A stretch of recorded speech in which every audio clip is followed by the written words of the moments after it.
So thank you everybody for being here. And I really want to thank my friend Tay for making the time for us. I met Tay through one of my Tony Robbins coach friends. And Tay was basically where we were in a cafe, and me being the networker as I was, of course, was open to meet anybody, although I had, I knew a little bit about Bitcoin, but not much. And they literally opened a crypto wallet for me on my phone and gave me some Bitcoin. And of course, I didn't understand how much value it had. Lost the password, don't even remember which wallet. And so, maybe one day I'll be able to travel back in time and reverse this traumatic event. But ever since then, I have heard many stories of people not understanding the value of Bitcoin, and they had way more money than I have. And I even heard Tay lost a phone with a lot of Bitcoin in a wallet in a Dutch canal. I mean, disaster happens, but the thing is, we can still make money. We haven't lost the what is it, the bull runs on in the crypto world. And Tay is here tonight to help us to explain to us why. But before we start, I really want to talk about Tay's new product. And I want to say I am an affiliate of a lot of people, but I'm not an affiliate for this product, basically because I think it's so cheap. It would be robbing Tay to actually get commission for it. And I'm sure that I will be abundant in many, many ways. So Tay has a product that I am really happy about, because I was leaving lots and lots of voicemail messages on his phone, and he can tell you about it. I was like, when are you going to create a class? When are you going to create a membership? When is it coming? So many people need to learn this. I don't know where to start. You need to create something that will help us, guide us in the crypto world.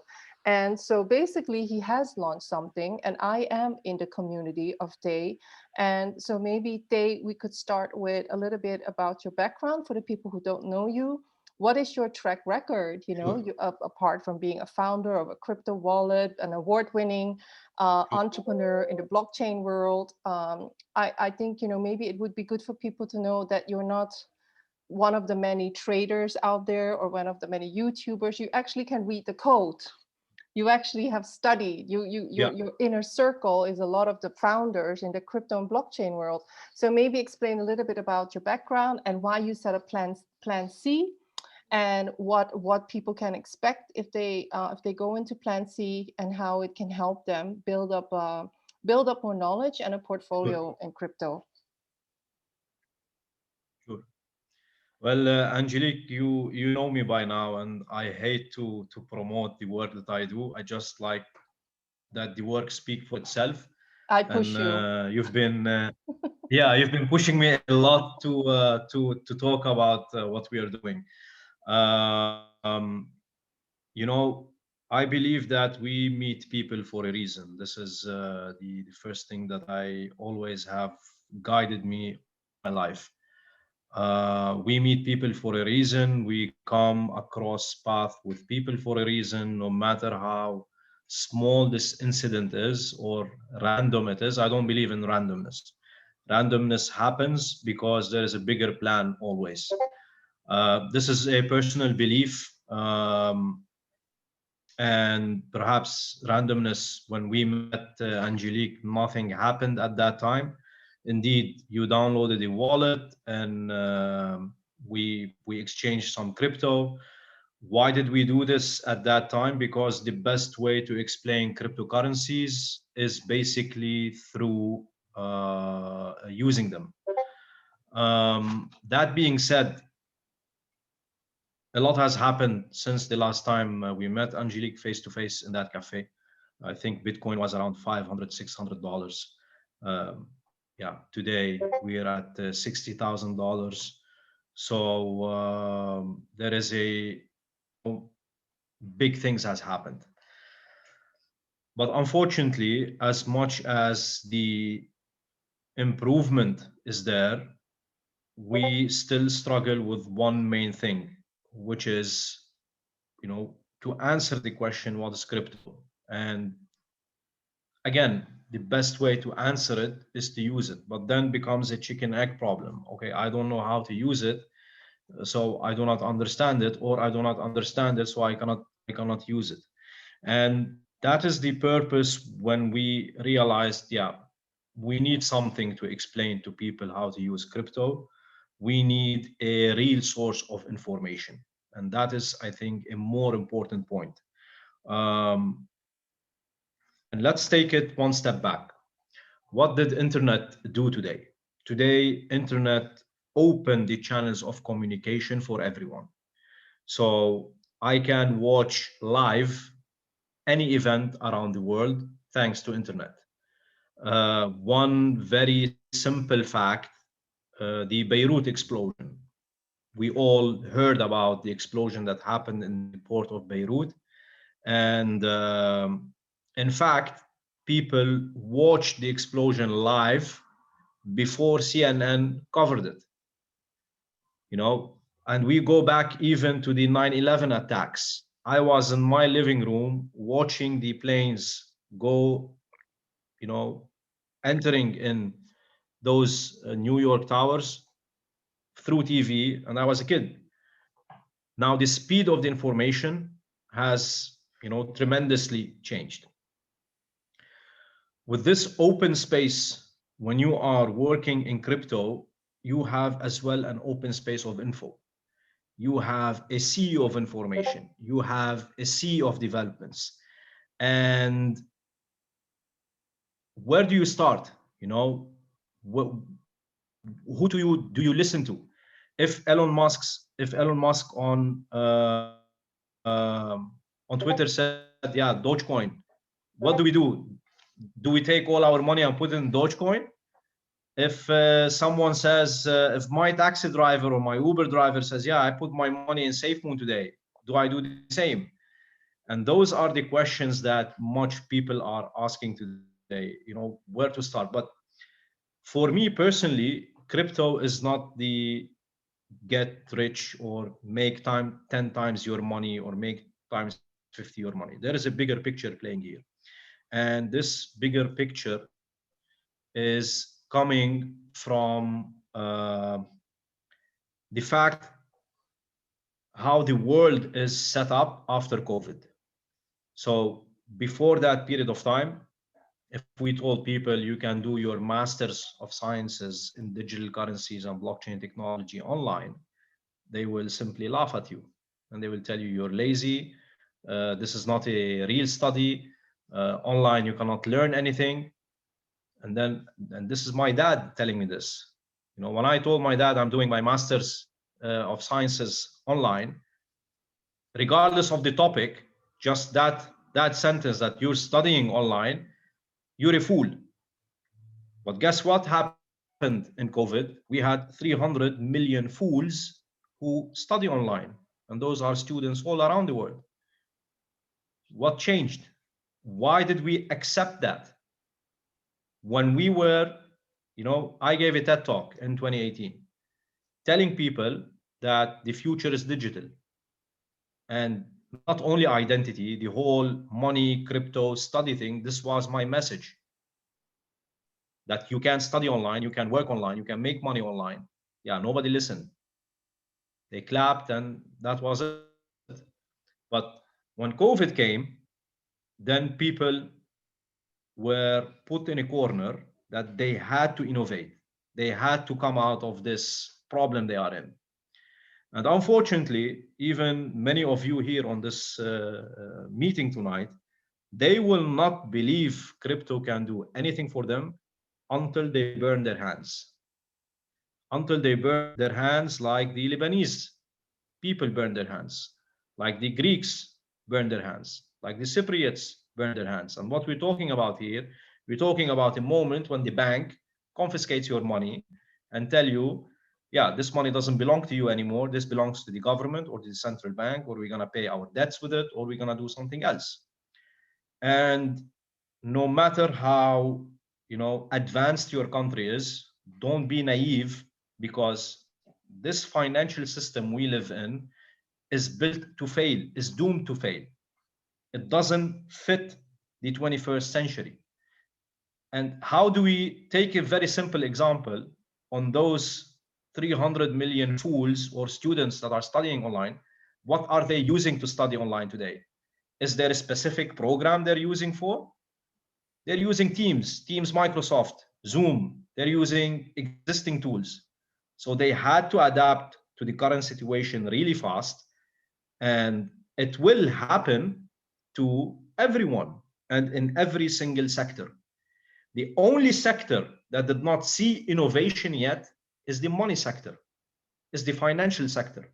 We still use paper-based money in a digital economy that is worth hundreds of trillions of dollars, and we still transact on a paper-based system. We still create, I mean, we had a system to create money that is backed by commodities, backed by gold, backed by silver, but that's not anymore. If I take a pen and paper and I go do a questionnaire in the streets of Holland, and Holland, number 6 or number 7 on the list of top innovative countries in the world, if we ask people, what is your euro backed up with? They will tell you gold. I graduated from the university in Lebanon with a BA in business economics. And I didn't learn that the local currency is no longer backed by gold since 1973, only when I started my work in crypto. Only when I opened myself a book and I started reading, and instead of watching funny cat videos on YouTube, I started watching some other people who were talking about crypto. Then I started learning that, yeah, the history of money has changed in 1973, and it was a major, drastic change.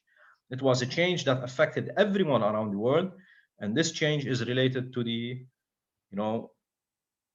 Nixon shock. When President Nixon, he basically stopped working with what we call the Bretton Woods Agreement and the backing of the US dollar with gold. Now, in my webinars and in my free sessions that we do to explain cryptocurrencies, this is where we start from. We start by stating the facts, and we start by stating the problem. When your local currency is not backed by a commodity, is not backed by something that can add value to this financial system, then it is doomed to fail. When you back it up by blood, by war, by force, then you're doomed to fail. And things changed. Things changed in 2008. In 2008, when Bitcoin, the white paper, the scientific paper of Bitcoin was presented to the world, it was a shift in technology. It was a shift in people's perception. Can we create our own money? Can we transact in our own money in a similar way where we communicate without referring to a third party? So the meeting we're having today, I mean, how big is the group? 6 people we are today. None of you took permission from the municipality, the government, the church, the mosque, the synagogue, your parents. You did this by yourself. It's a free choice. And money needs to be a free choice, because money is a way to communicate value. Money is a communication of value in a given context, in a given time. And we often fail to explain or define what is money. Now on Netflix, after all these movies that you find on Netflix, now Netflix is coming up with a series to tell you what is money about. So this is where it started from with Plan C. And we wanted to have a type of community. We wanted to have real information pushed by real people to everyone in this plan, where they can digest the change that is happening around the world. And this change is not only related to money, it will be related to digital identity, it will be related to education, to healthcare. It will change every single aspect of life that we know. And if you say, yeah, Tay, you're exaggerating a little bit, no, because when the Gutenberg press was invented and when books became public for everyone, you know, it was an exaggeration moment at that time. But look today where it brought us. If it wasn't for books to be in the hands of people, information would have never been distributed. Information would have never been decentralized even. It started with that moment when the Gutenberg press, started in Germany. So I think Bitcoin is the Gutenberg press of our times, but it is related to money and not to information. But because of its openness, you have all sorts of chatter, all sorts of good and bad info, good signals and bad signals. So how do you filter? This is where Plan C comes to filter. Our main objective is to tell people there is something bigger than your plan A, which is your bank. We work 40, 50, 60 years of our life, and we give this money to the bank. We put it in the bank, and the bank is responsible for it. Somehow we become a slave to the bank. Whatever the bank says, we have to do. We don't have a choice. We're not free.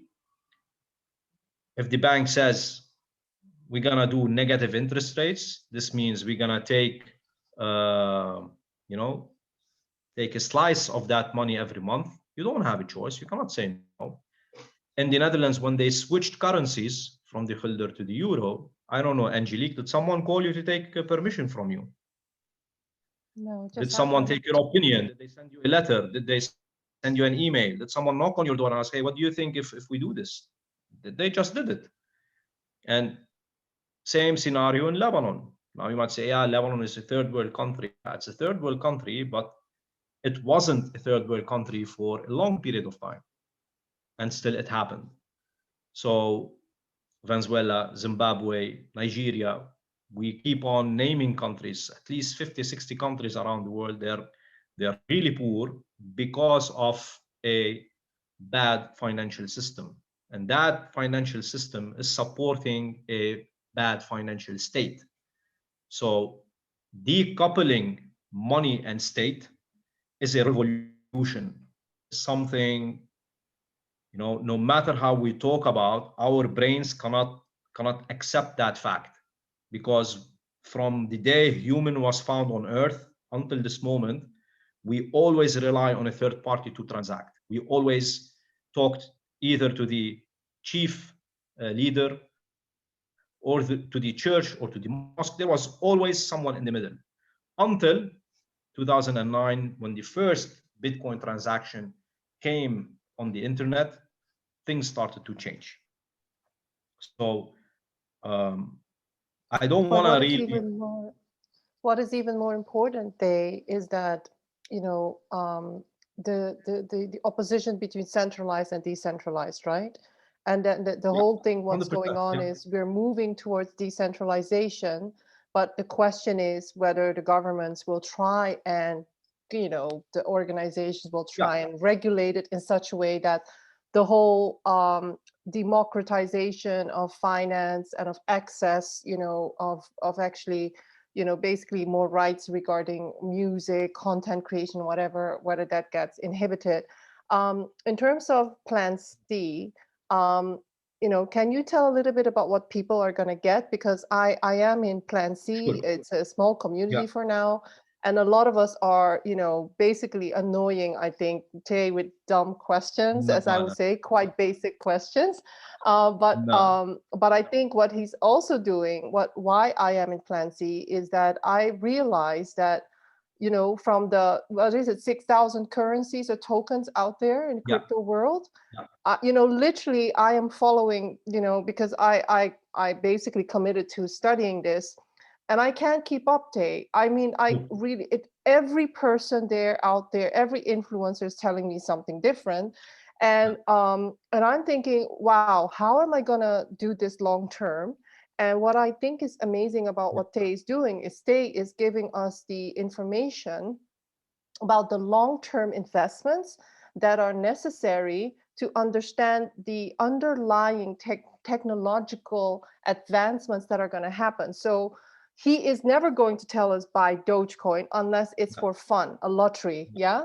And Yeah. so basically, I think there's the rumors that we read in the newspapers and the Twitter and even on Wall Street Journal, or like what is the crypto king, the follow up to Dogecoin, etc. There's a lot of hype. You hear a lot about people becoming millionaire overnight, and it is happening.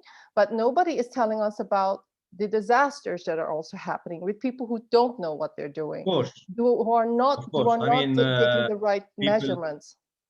through through Angelique, there are people who picked up lotteries and they became millionaires. That doesn't mean it is destined for every single person that you go pick up the same numbers that you will become a millionaire. No, that's never the choice.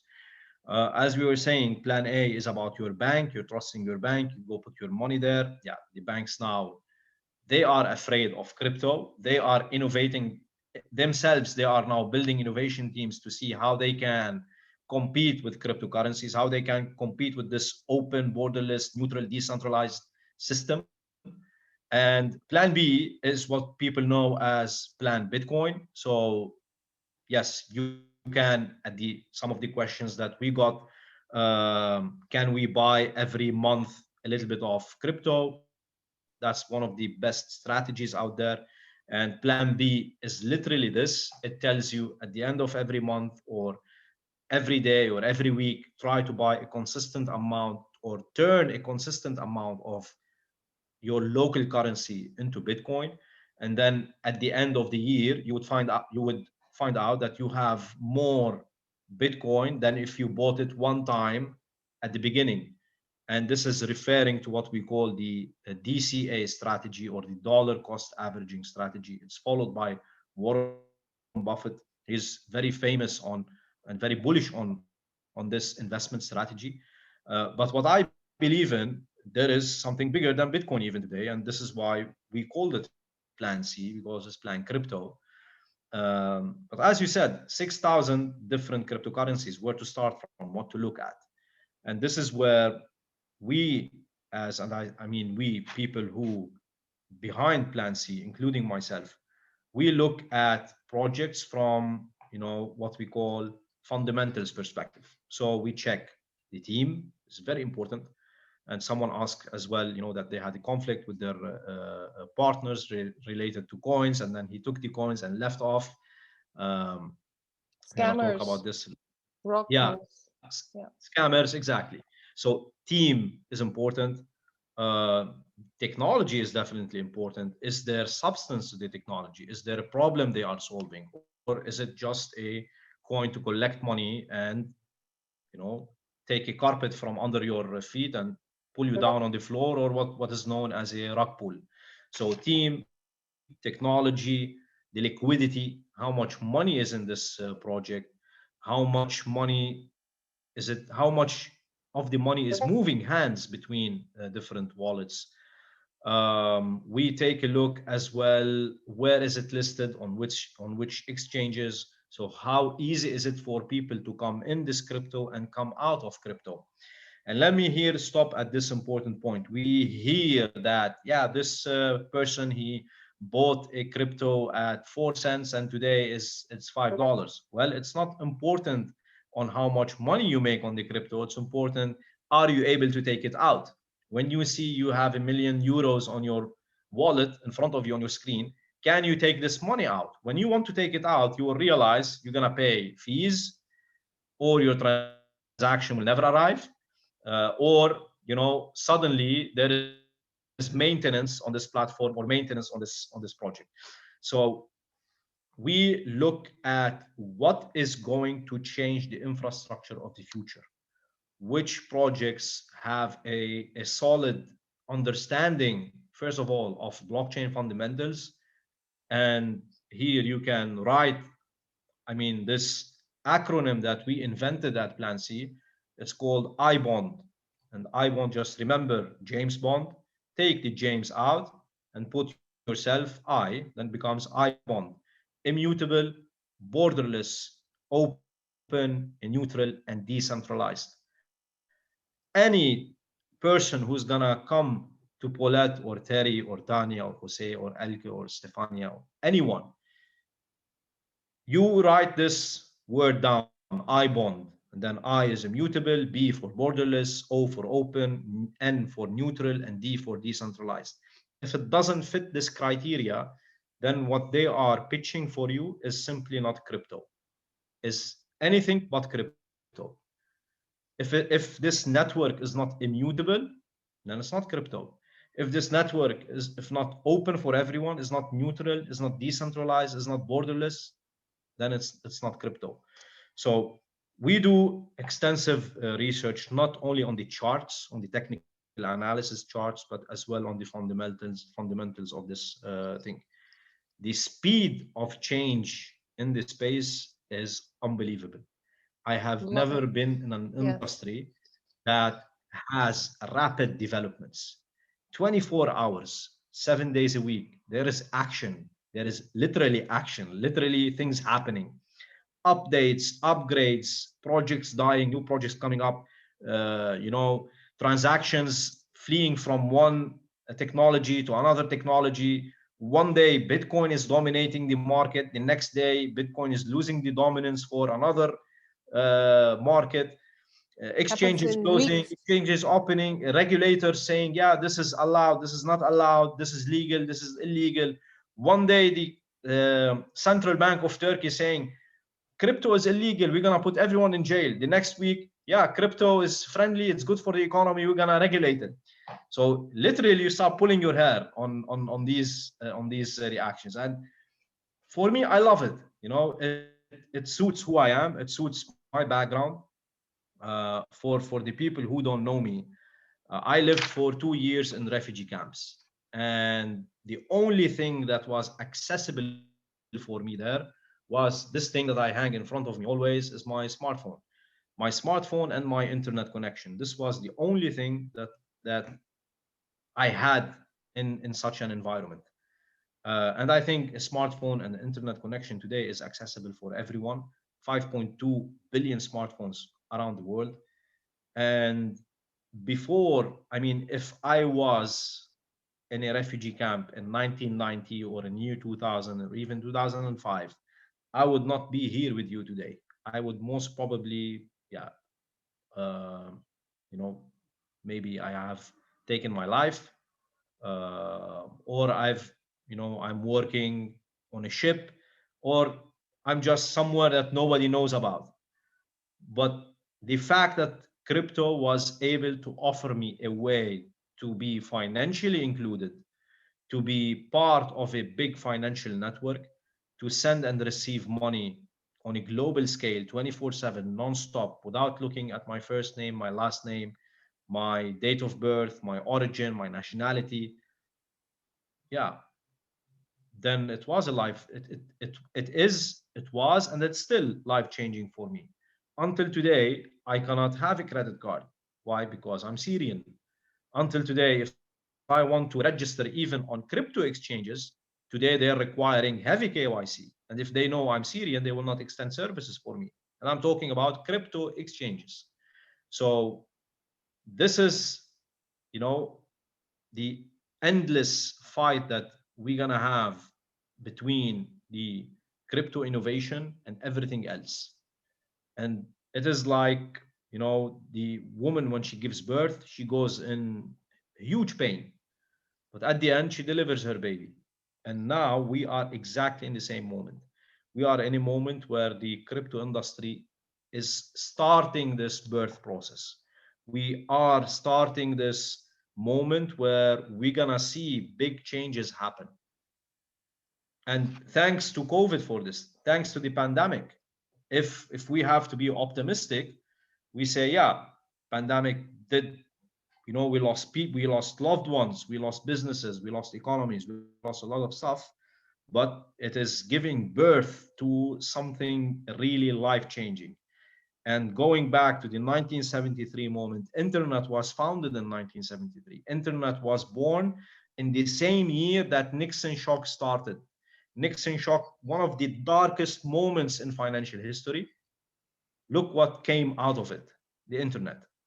And 2008, again, even a darker moment than 1973, because the amount of cash that was printed to protect the corporates and to protect the banks and to protect the system and to protect the state is way more than we did in 1973. And what came in 2008? Bitcoin. 2020 is the birth of a new financial dilemma where the US printed 20% of the US dollar in circulation. 20% of the US dollar in circulation was done in 2020.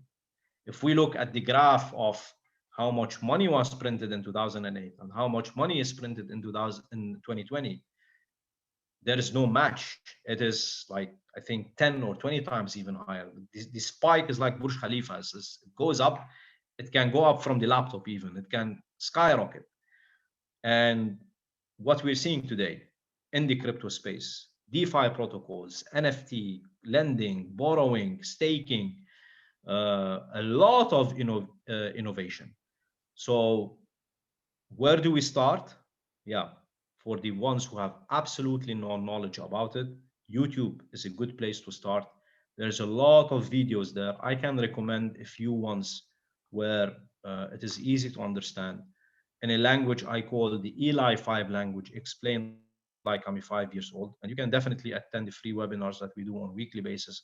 We take our viewers from the history of money till today, what is happening in this space, and we give updated numbers. So we don't tell you the price of Bitcoin last year. No, we tell you the price of Bitcoin the moment that you are in the webinar.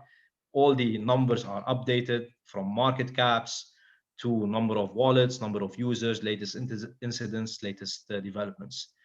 To wrap it up, crypto, because it is open, you know, any news, any piece of information out in the public can affect the price. And a very nice example was the Saturday Night Live with Elon Musk and the speculation that happened before that event and after that event. Before that event, everybody was talking Dogecoin is gonna be $1. I mean, if cats can talk, cats will tell you Doge is gonna be $1. But what happened? Did Doge go to $1? No. Why? Because there is fundamentals. There is things that even if Elon Musk said, I'm gonna sell the whole Mars planet for Dogecoin, yeah, we know that in the white paper of Dogecoin, in the code of Dogecoin, every 10 minutes there is, there is, let's forget the 10 minutes. Per day, there is millions of Doge available. Doge doesn't have a cap. Doge doesn't have a limit where it can stop creating this coin. It's an inflationary. It's an inflationary coin, it doesn't have a cap on it, unlike Bitcoin. Yeah. So we know that Doge doesn't do. I mean, yes, they have a big community, but this community has one goal only: to speculate on the coin. There's no development. There's no technical teams. There's no funds available to help developers secure the Doge network.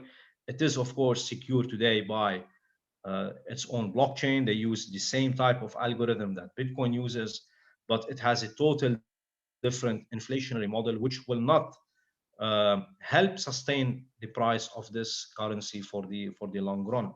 So we look at where can we put our money into something that at least will retain its value in the next 10 years. And I might be mistaken, and I hope that I want to be mistaken. I will be happy when people come to tell me, yeah, Tay, you told me not to put my money in Doge, and look now, Doge is 50% up, or today Doge is 50 cents. I told you I wanted to invest in it when it was 2 cents, and you told me no.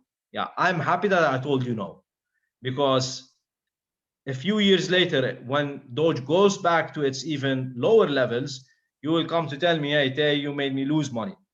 So I'm happy that people got lucky in some sense with Doge. there is a big question mark on why Elon Musk is basically shilling Doge. And we talked, Angelique, me and you privately about this a few times. One of my views around this is he could be using data analytics. He could be using AI engines to measure the effect of his tweets, or the effect of emotion and money, psychology and trading, psychology and speculation.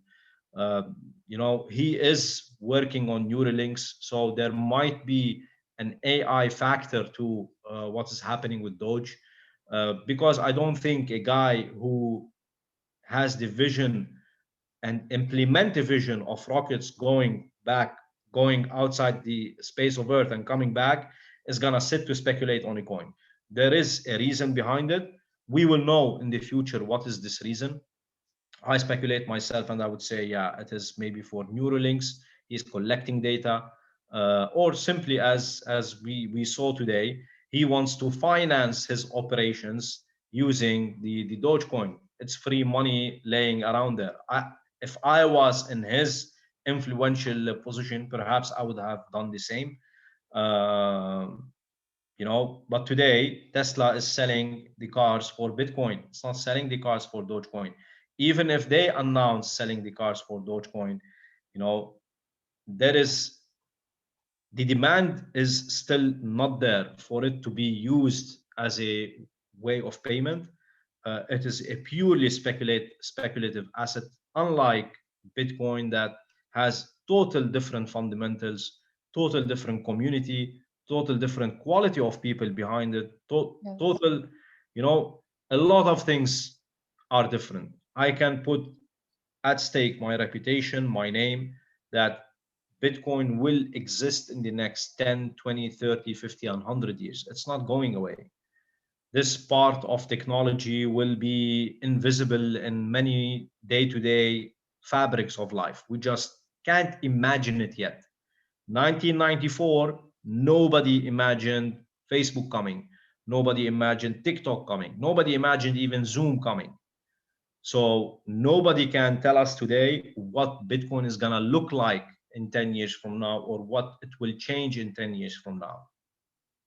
To go back to these speculations, right? I think a lot of people, are interested in crypto. On the one hand, it's because we are aware of what's going on in the economies, and a lot of Yeah, people are warning us. The crisis is happening now. The inflation, hyperinflation, is already happening.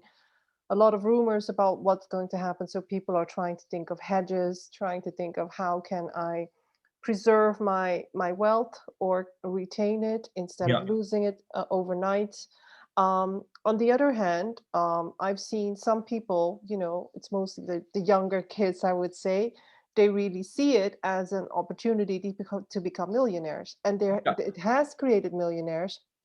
But I would like to say to the people out here, as much as I would love to be a millionaire, we are literally competing against top athletic Olympians in mm, trading. Yeah.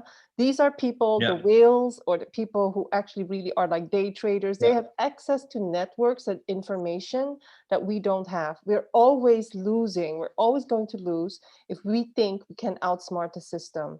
And so this is the thing with speculation. You might get lucky, and amazing if you get lucky, but if you don't understand the rules of the game, which is a lot of manipulation, a lot of market hype, and a lot of true, understanding how emotions are played true, out in the market, true. you are going to be losing. So today, just for fun, Tay, because I follow a lot of these people who are actually watching the next Mm, top 5 altcoins, blah blah blah. So I literally heard about, and I went to a chart and I saw Shiba went up like, I don't know how many millions, yeah, 10,000s of percent. And actually, 10,000%. my Yeah, flatmate, who's a super young kid, told me about yeah, Shiba like many weeks ago. And I yeah, was like, I'm gonna try. Oh, it's on yeah, Binance, so I don't have to do yeah. like I Now, don't have to do yeah, weird things going to Binance. mm, Literally, I don't know whether you went to Binance, Tay, but if you want to buy Shiba on Binance, there was this whole disclaimer, yeah. And it was like my yeah, mom and dad were talking to me, and it said you need to fill out these 2 questions. And the yeah, second question was, if you lose your money, whose fault is it?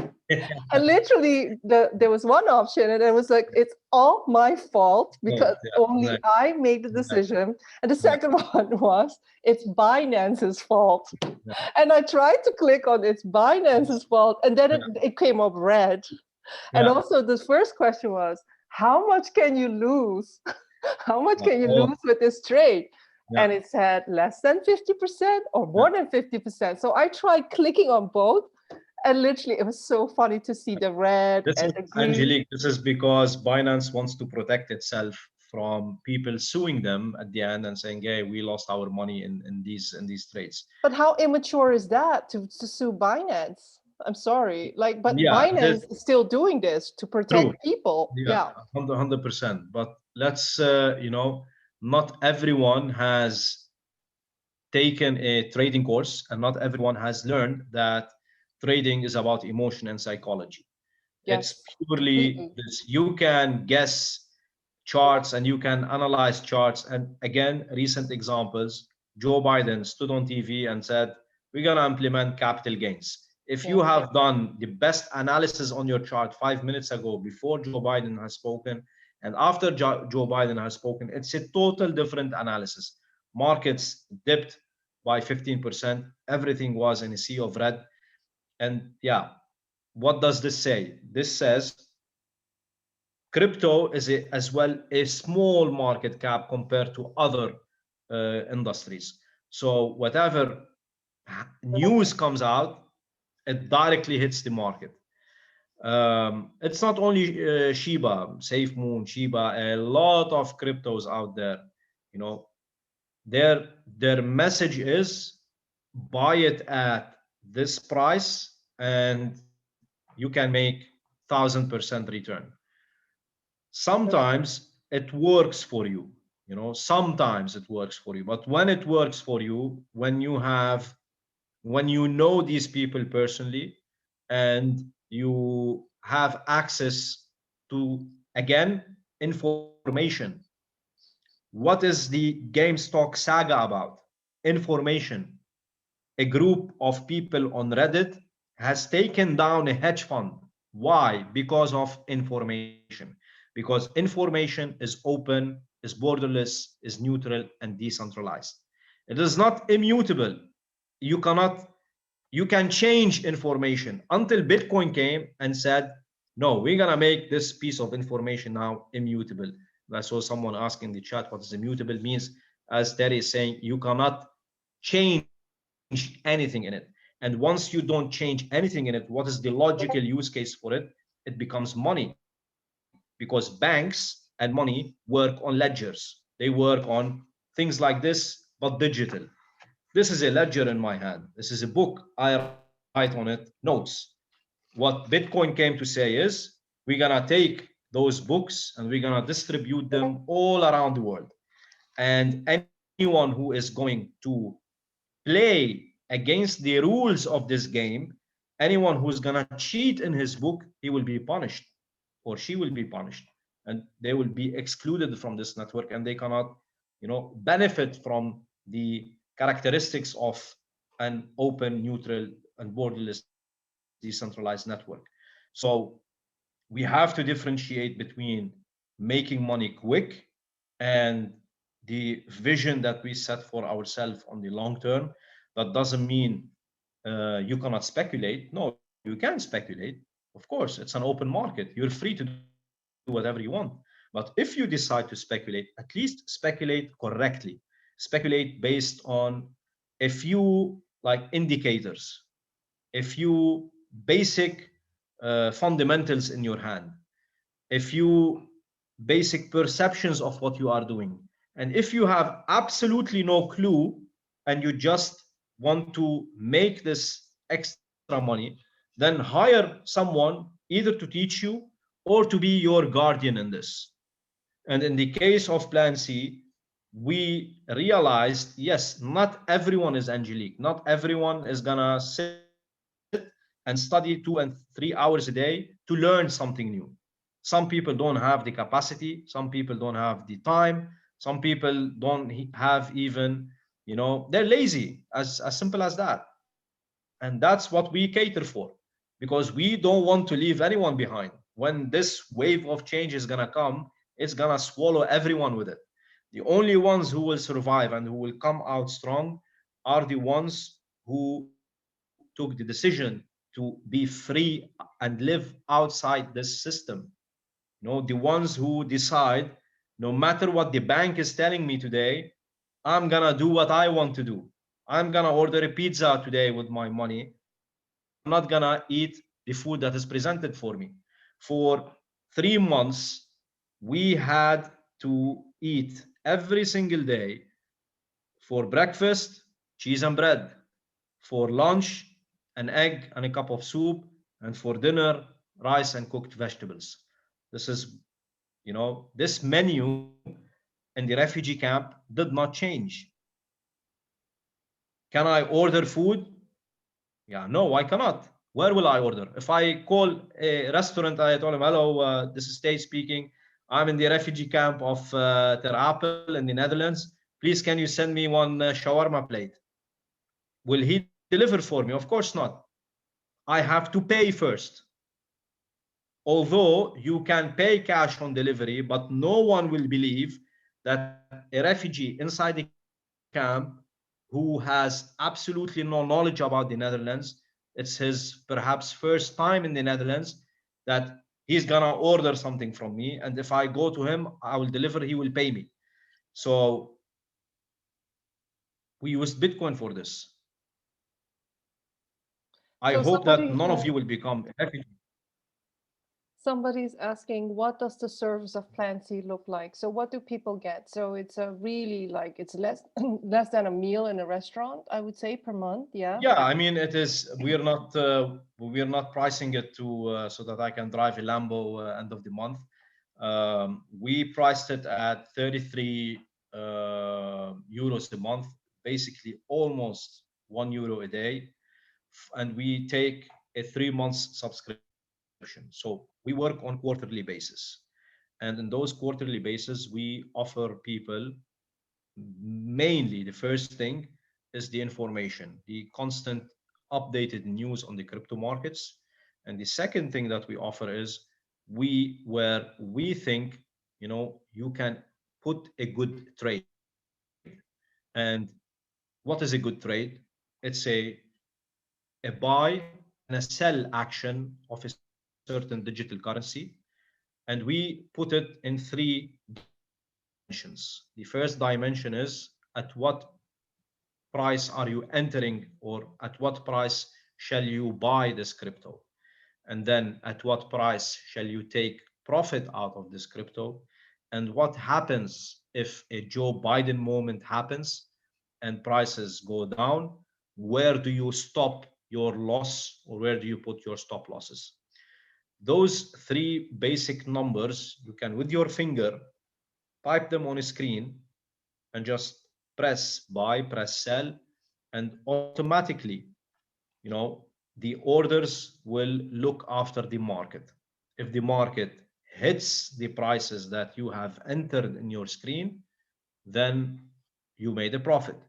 If prices drop below the threshold that we have set, then there is a loss, but this loss is always limited to 5% of the capital that you have put in. So let's say someone has 1,000 euro and they want to speculate on the market. They want to buy and sell a certain type of crypto and they don't know where to start. So they would join Plan C. We would have a meeting and we would say, okay, this is the platform that we can use. And of course, users are free to choose any platform they want, because those numbers work on all platforms. They work on Binance, they work on KuCoin, they work on FTX. It doesn't matter which platform you're using. You get the information from us, where you're going to enter, where you're going to take your profit, and where you are going to put your stop loss. We don't take any of these profits. These are all for you. You have paid your subscription, 33 euros a month. So times three, it's 99 euros for 1 quarter. After the quarter is finished, you're happy with the results, you can subscribe again and we can continue. Those those indicators come in a one-way communication, so they are pushed towards you. All what you have to do in the morning is just scroll your list and see, okay, for this quarter, I have, let's say, 5,000 euros I want to trade with. So I would spread my 5,000 into 10, 15, 20 coins that Tay is giving. So today, for example, Angelique, you were there. Someone new joined us, and for that, uh, we celebrated this new person by offering an extra trade for this week. So usually every week we give 2 or 3 trades where people can choose to execute or not. And when this new person joined us today, we gave an extra one. The community and the wisdom of the crowd. This is what I love most about Plan C, not because I initiated it, but because I realized how the wisdom of the crowd is important. Not always Tay is available to ask questions. Then you see someone else asking question. Uh, I've been 9 years in cryptocurrencies. Next year it would be my 10th year, and sometimes I get asked questions that I don't have an answer to, and I learn from the students who are joining Plan C. So one of the participants in Plan C, she taught me what is a flexible staking pool is. And I was like, she put it in the chat and she said, Tay, what is better, a staking program, a locked one or a flexible one? I said, what is a flexible staking program? I've the first time I've heard this. And then she explained it to me like, yeah, on the Binance platform, you have something called staking and you can choose between flexible and you can choose locked. So, okay, wow, let me go learn it and then I can answer you. So this is the wisdom of the crowd, the quality of the signals you get. And yeah, you want to gamble, and it's literally a gamble.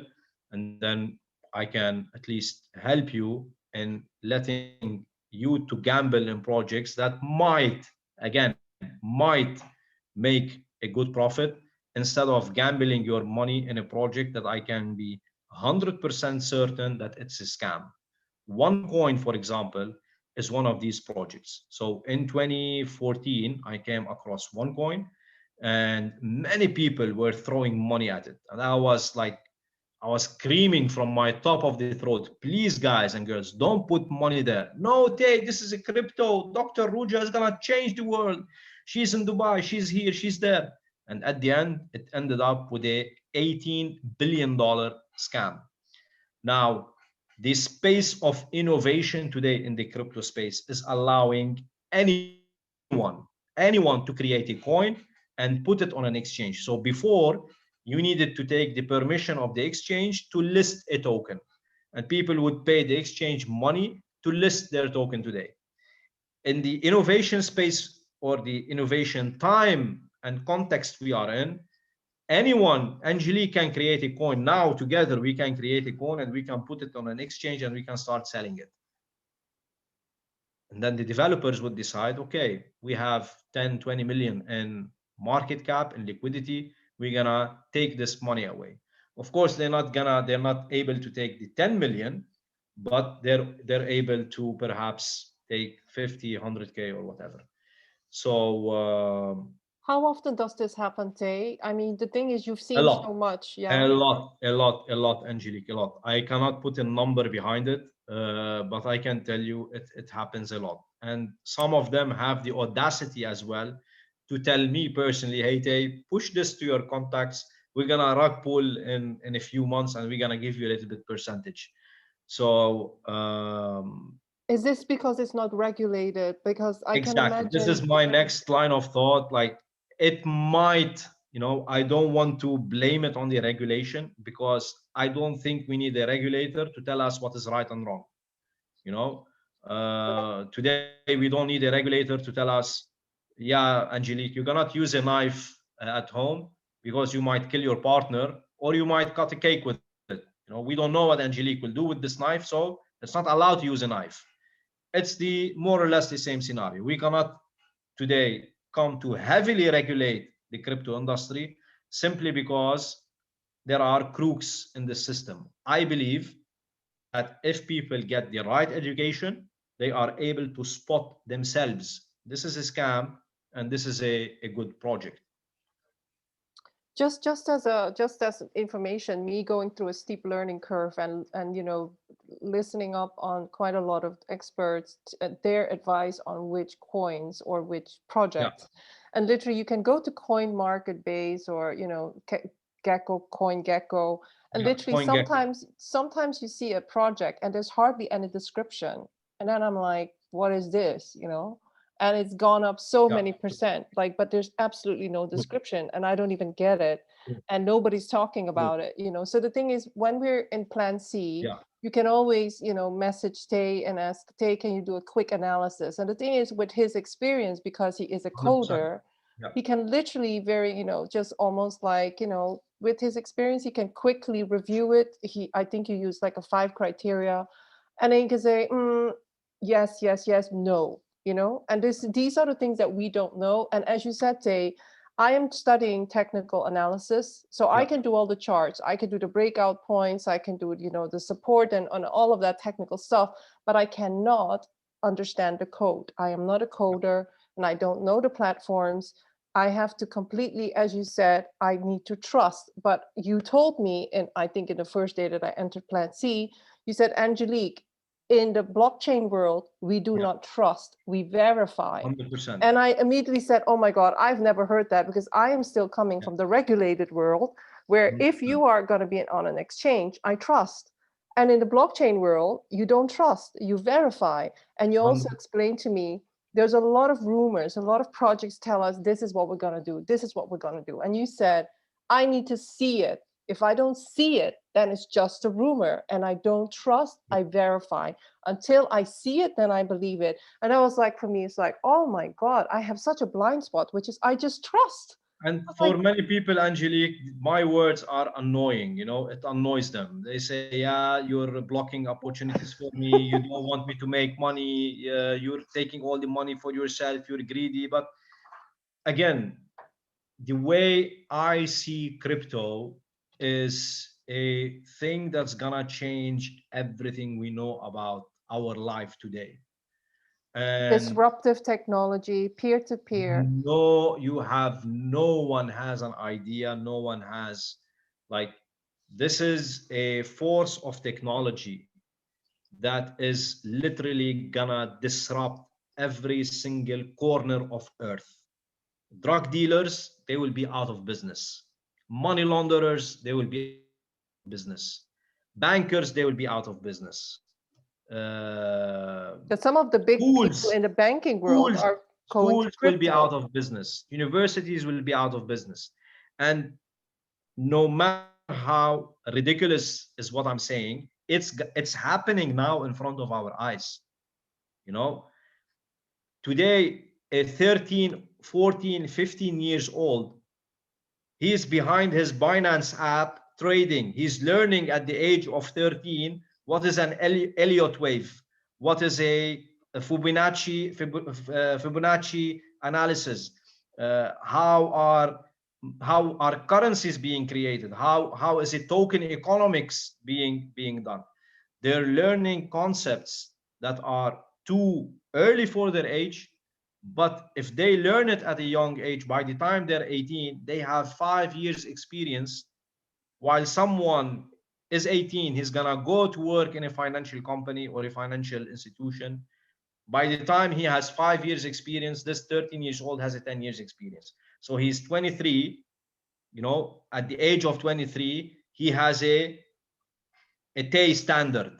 You know, it took me 10 years to be where I am today, and I'm seeing it in front of my eyes. 13 years old, they are challenging me in my pace of work and in my knowledge and in my space. Telegram groups are doing millions of dollars in transactions, in fees, in subscriptions, more than any other business, brick and mortar business in the Netherlands. A Telegram group out of Saudi Arabia or out of Jordan has 150,000 subscribers that are paying 50, 100, $200 a month to access information. Yes. Who's running these things? It's youngsters, it's the Gen Z, it's the millennials. If I come now to tell my dad, put your little bit of your pension in crypto, my dad didn't talk to me 2 years because his best friend banker told him your son is money laundering and doing drug business in Amsterdam. He's using crypto. I used to think that too, Tay. Yeah. I used to think that too because I was so influenced by the normal this media. is and this is again, so look where we are talking now, and look where other people are thinking of crypto. So can you imagine how the future is looking like? Personally, I can. I sit sometimes in my bed and I think, will Bitcoin exist in 10 years? Is that thought, it keeps me at night. And this thought I had exactly in 2014, in 2013. I'm sleeping in this refugee camp. I'm thinking, when I come out, will Bitcoin still be there? And today it is there. When will I started Angelique Bitcoin? I saw it at $12. I saw it at $50. I saw it at $100. I swear to you, never in my life I thought it would ever cross $1,000. I wrote a book called The Invisible Sun, and I documented some of my crypto stories there. Now, some of the stories I didn't share publicly. We keep some unique stuff for the future. But I can tell you, like, I've lost a large chunk of crypto in my life. And so is every single person who worked in crypto in 2012, 2013, 2014. There was no plan C at that time. There was no Angelique to make a Zoom meeting and explain about crypto. We used to say, Bitcoin, Bitcoin, Bitcoin. We used to whisper it. Why? Because the main use case of Bitcoin at that time was the dark web, was the place where drugs was bought and sold. Online. Keep in mind, online, Angelique. So there is no someone on the corner with a Glock on his side, full loaded with bullets, trying to rip someone else for a 1 gram of coke. There is no someone with a machete scaring people in the streets, trying to protect his turf so that no other drug dealers can sell in his area. How much blood was spilled because of the cocaine handle in South America and in the US? And the US people here in this call, they can attest to that. How much blood until today is spilled because of drugs.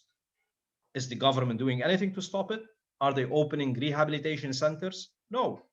Are they helping people? No. They're fueling this industry. The government is fueling this industry. So in 2013, when Bitcoin was used on the dark web, if you say the word Bitcoin on the phone, then immediately the tapping services will flag you as a person selling drugs on the dark web. So that's why we had to whisper it.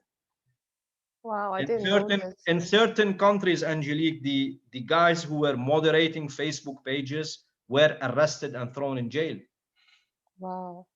So we came out of a shell, and today everyone is flexing, everyone is showing his muscles. But never with big in my logos life, on the shirt everywhere. yeah, today logos and tattoos and here those things. You see these Bitcoin socks? Yeah. I didn't even dare to wear them. Wow. Yeah. Why? Because we never thought that this Bitcoin will be bought by Michael Saylor, one of the today, yeah, he's seen as one of the most influential Bitcoin people, but never we thought a CEO of a software enterprise company that has $450 million in cash on his balance sheet, he's gonna transfer all this cash into Bitcoin. Why? Because he believes if he continues to keep this cash, $450 million, $450 million on his bank account, So he takes his phone, he can look at his screen, he sees this number. He believes if he keeps this number on his phone for the next 10 years, he will lose 25% to 40% of that value. And this is because of inflation. And it happens for not only Michael Saylor and his company, it happens for everyone. Our When we pension work plans. 30, 40 years and I come to spend that money after 40 years, I am not able to buy the same things I used to buy when I was 35 or 30. Yes. So from laying down in bed and imagining Bitcoin at $1,000 to a few years later, Bitcoin at $60,000, governments talking about it, they want to add it on their reserves, companies adding it on their reserves, people thinking Bitcoin is too expensive, I don't want to buy it. Where they gonna go? Yeah, I want to go for the next Bitcoin. I'm gonna go for something that is under $1. Unfortunately, this is how today people are measuring where to put their money in crypto, by how much is the dollar value of it. If it's under $1, okay, I'm gonna put money in it. I mean, if everyone had a small, and we gave it, Angelique, in the webinars, what do we say? All what you need for plan C to be a successful plan for you personally, you need a cup. You need an empty cup. Now, what you're gonna do with this empty cup, you're gonna put your physical coins here, your €2, your 50 cent, your 10 cent, your 5 cent. In the US, your dollar cents, your Canadian dollar cents, put it in this cup. At the end of every day, put your hands in your pocket. You're coming back from work. What coins do I have? I put these coins in a cup. At the end of every week, I take this cup to the bank. I drop it in my bank account, and immediately I transfer this amount of money to an exchange, to a crypto exchange, and I buy Bitcoin. And this is exactly what I did, Tay, because it's really easy for me to say, oh my God, I don't have one Bitcoin, I have 0.00 blah blah blah. But literally after I attended one of your webinars, Yeah. even if I have 27 euros, or I made like 27 euros, or I had 40 euros or 100 or 300, I started buying Bitcoin because I didn't really know enough. 5 cents, when we go to the supermarket in Albertine and in the Netherlands, I give them my cash money. They give me change and they give me 5 cents. And the 5 cent, it's I think it is copper or nickel, and it doesn't have even the letter 5 on it. So they give me something that literally has no value. This 5 cent usually goes under your car, under your, it falls on the street. People don't pick it up. They don't value it. They don't value it. But this 5 cent, imagine the thing that doesn't have value. If you put it in this cup and you go to the bank and you give them the 5 cent, they're obliged to put it on your bank and buy Bitcoin with this 5 cent. 10 years from now, you will come to thank me. Literally. So and if it is not Bitcoin, you can diversify. And this is again for the plan C, where we look at Litecoin, we look at Polkadot, we look at Ethereum, we look at Bitcoin definitely. We look at Monero, we look at the privacy coins as well. Privacy coins today that any crypto exchange is taking the privacy coins out. Why? Because the government said so, the regulator said so. Yeah, we don't follow what the regulator is going to say, because if you are in plan C, you are under a rule that says we do innovation without permission. If we have to wait to take permission, we're gonna innovate. It's so interesting because actually when I started investing in Bitcoin more deliberately, there were so many haters, and the haters are literally the old establishment. Yeah. And they literally, I would listen to them saying, Bitcoin is worth nothing, you'll lose everything, blah, blah, blah. Going to zero. And then at the same time, you have all these hedge funds suddenly moving their money into Bitcoin. And I'm like, what kind of market? It's okay, Angelique, it is okay for 6 million Americans to lose their houses in the US in 2008 crisis. It's for the government, it's okay. And they won't put a single, not one Wall Street CEO went to jail. Not one. And this is not acceptable. No, not one CEO went to jail. And then when we come up with a piece of software that's gonna change the face of money, and money being the oldest technology in human history, then suddenly we are the pedophiles, we are the money launderers, we are the drug dealers, and we are ripping people of their money. And be careful, it's a scam, there's a scammer, and all these things start popping up. And yeah, it's part of being in crypto. We were attacked since day one. But yeah, guess what? Guess who won in the pandemic? Guess who won when all the shops and all the businesses were forced to close? The And only thing imagine that only thing that went on, the only thing that kept going on was the internet, the was the trading, the e-commerce, financial markets. was the financial markets.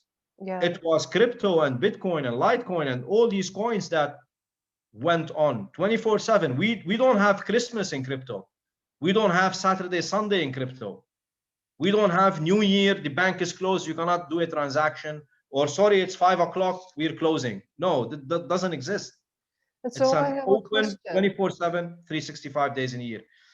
So the question would be, and somebody actually asked this question, if I am a complete beginner, how much do I need to learn? Yeah, that was also my question. It's like, whoa, how much can I learn to actually get up to speed so that I, with all the signals you're giving, that I start to understand a little bit of the landscape? So my answer is myself. I really wanted to know technical analysis, and I enjoy it now. I didn't expect it, but I completely enjoy technical analysis. But technical analysis is not enough because everybody can do technical analysis. It's so easy. The most important thing is the information and the understanding of how to assess the case studies and the adaptation and the integrity of the team that are working on a project, and sometimes also the backers of the project and the integrity of the backers. And then I believe, but to get there, you need to actually not just say, I want to invest in crypto and I don't want to look at it. Actually, I think we are now at a point in time that we as the people, even if we don't want to be interested in crypto, I don't think we have a choice, because it is emerging technology that is going to disrupt a lot of parts of the economy. And if you're not part of it, you're out of it. So I can imagine my question. So my answer would be, are you not interested in how monetary systems and technology is going to disrupt everything in our society for the next 10 years? Or would you like to be, like some of the old people who don't even know how to do a video Zoom call? 100%. And this is the same, again, what I like about, there's a quote, they say, history repeats itself. I don't think like it's history repeating itself, but there is some sort of patterns that come and go in our history. And the emergence of email is one important one. If I went today in a suit to talk to the board of Kodak investors and the Kodak CEO back in 1990, 1995, and I told him, hey, listen, in 10 years, Kodak will not exist because we will have a camera with a very high pixel on a phone. He would laugh at me. And he would tell me, go out, you're coming to scam me. You're coming to bluff. And this what put Kodak out of business, that they didn't have the vision and they didn't, understand the impact of internet on communication, on emails. There were times when CNN and BBC news anchors, they were struggling to describe what is this A with a circle around it. How do you pronounce that? These are videos that we can watch on YouTube to just the news anchor and Bill Gates are sitting together, and he is telling him, what is this A with a circle around? What do we call this? What is it used for? And now we are more or less in that period of time where we are questioning what is crypto. What We is are, staking? You yeah, know, what is staking? What is, what is this B with two stripes inside it? the What do we call blockchain. it? What is blockchain? What are nodes? Yeah, Yeah, and at a period of time in 1994 and 1995, in the year 2000, you needed to have that technical knowledge to send an email. So there was a router, there were cables, you needed to take your landline out, you needed to put your internet line in, you needed to open a command window, type some stuff in, and then you're able to use the internet. Yeah, today I use this. I click, like I do like this, I swipe, I zigzag, and voila, I'm connected to the internet. My grandma in Syria, she connects with me through Facebook FaceTime. But how does she do this? She uses her finger. She slides on the screen. She looks at my picture. She clicks on it, clicks on the phone icon, and we are talking. 10 years ago, my grandma couldn't do this because she doesn't know how to open an email and put a password and do all these things. So the once blockchain and once Bitcoin, and a piece of information here, when we say Bitcoin, we're talking about the technology. When Bitcoin becomes embedded in our fabric, then we will not realize it anymore. It will be an invisible thread in your day-to-day life, and you will not be realizing that you're using Bitcoin. But exactly. perhaps you're, yeah, So, what is, in your opinion, the mind warp that people go through that are just getting in? It is the jargon, right? It's a lot yeah, of the, it and a is the lot of the, jargon. True, it is the jargon, and it is the fear that they have been left behind. And I can tell you guys here that we are part of the 2%. yes, We are now, all of us, because we are discussing the crypto topic. So I assume you are interested in it. I assume that you have some little belief inside you that, yes, it might be what Tay is saying, that it has a big future. You have this very small light inside you that believes this. And it was enough for you to come 10:20 p.m. and sit together on this call. So but I would you also are like to say, Tay, because you some are people, part of the 2%, 5.2 billion smartphone users, yeah. 150 million cryptocurrency users. But I think what is also important is that some people here, and they're like my friends, and they sort of have this technological block. Yeah, And I think I had that too. But I have to say, when you say I explain it as a 5-year-old, that is exactly what you do. yeah, And I think this is the important thing, because there is because I think you want to serve people. Whereas if you sometimes listen to these, like, technology updates or whatever, or even the white papers of yeah, some of these companies, you're like, oh, what? I have no yeah, clue what they're talking about. Like, yeah, these are for geeks. Yeah, these are yeah, for the people who are the coders and the investors that actually understand the words. But for us, I think it's important that we should not see it as a big mountain. We can cut it in small pieces. We have people like Day that can help us. And literally, I believe Plan C, your membership, will also evolve. You have now a yeah, certain a certain idea of what it will look like. But as the community comes in, you will probably have more ideas of what is needed. What yeah. are the type of videos you want to create? What are the types of True. Q&As you're going to create? What are, how can you, And this is yeah, all, Angelique, coming. This is a community. It's a community project. It's yeah. not something that I It's want not to you own. dictating And it. no, I'm not dictating. I don't dictate things in it. We Yeah. listen to what the community wants. And the only thing that I don't want to dictate, but I try always to lead is what type of information are we sharing. Sharing the correct information is very important for us. What you do with this information, that's totally up to you. You know, my job is to make sure that an article describing SafeMoon as the next Bitcoin, I share it with you and I point out where are they wrong so that you can take the analysis by yourself next time and that you can learn by yourself that, hey, if something comes across to me like this, I know that this is a wrong thing. When we get a picture of a tweet from Elon Musk promising people who retweet this picture and they will get a reward of 5,000 Bitcoin, I show you where you can click and verify that this is not the Elon Musk Twitter handle or this is not the Tesla handle.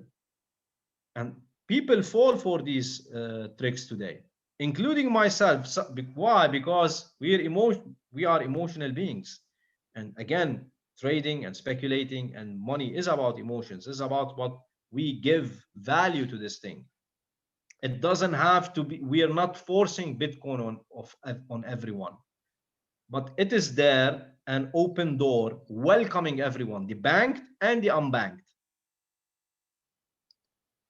People are asking me for the website for Plan C. I'm going to put it Yeah, there. we can Yeah, share it.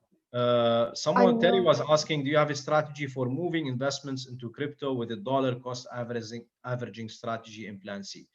Terry, the DCA strategy in crypto or in Bitcoin specifically is to, you yourself would decide, okay, I wanna buy Bitcoin today worth of $5,000 or $10,000. So the DCA would tell you to dissect this amount into very small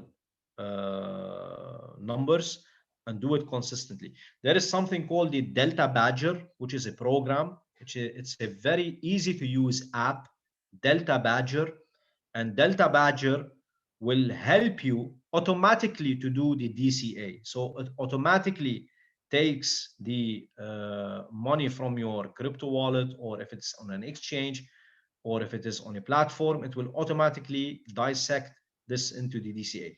DCA is my favorite crypto strategy because one thing that we have to know about Bitcoin specifically, it goes into supply cycles. What do supply cycles mean? The number of Bitcoin in circulation is somehow constant. Constant in which sense? Every 4 years, there is a 50% less amount of supply coming into the crypto markets at an average of every 10 minutes. So every 10 minutes, there is a certain number of Bitcoin being dropped in the market. And this is what the software of Bitcoin does automatically. Nobody can influence this. Nobody can change this. This is the immutability of Bitcoin. Now, 4 years later, this amount will be 50% down. So what is happening here? Supply is going down, demand is going up. What will happen with the price? It will definitely go up. Laws of economics. This is not Tay saying this. This is the economics law saying this. So when we are going into a DCA strategy, what we are doing is breaking this investment into very small pieces that at the end, it will give me more Bitcoin if I have bought it today. Why? Because this speculative asset goes up and goes down, goes up, goes down. When you are buying every single day, so you are buying at the ups and you are buying at the downs. You are buying at the ups, you're buying at the downs. So at the downs, you are accumulating more. And of course, at the ups, you're buying less. But you can DCA your way in, and you can DCA your way out. There is a nice app, I think it's called the DCA Bitcoin Calculator. It tells you if you have put 50 euros every week worth of Bitcoin 3 years ago, for the next 3 years, you would have minimum 1,000% return on your investment. And I can tell you that the next 4 years, the Bitcoin halving or the Bitcoin supply events that will come in the future, the same rule will be applied. 50% less in supply. Today, every 10 minutes, 6.25 Bitcoin is supplied in the market. The next cycle of the Bitcoin halving, 3.125 Bitcoin every 10 minutes. And the cycle after it, it will be the 50% of 3.125. The cycle after it, the 50% of the 50% of 3.125, and so on until we reach 2140. There will be no more Bitcoins to supply in the market. We have to share the number of Bitcoins available. 21 million Bitcoin available only. And every single Bitcoin can be broken down into 100 million pieces. So why the hell would people go run after something like SafeMoon or something like Dogecoin and save it for the next 10 years while there is a solid gold in front of them, fundamentally, technically, and technologically superior to any other technology out there? And don't get me wrong, you can make money off SafeMoon. You can make money on Dogecoin, but it is a simple gamble. There is no guarantees at it. You can, if you're smoking a cigarette, I would say don't smoke the cigarette today and throw this amount of money that is worth a cigarette into something like SafeMoon or Dogecoin, and be prepared to lose it, of course.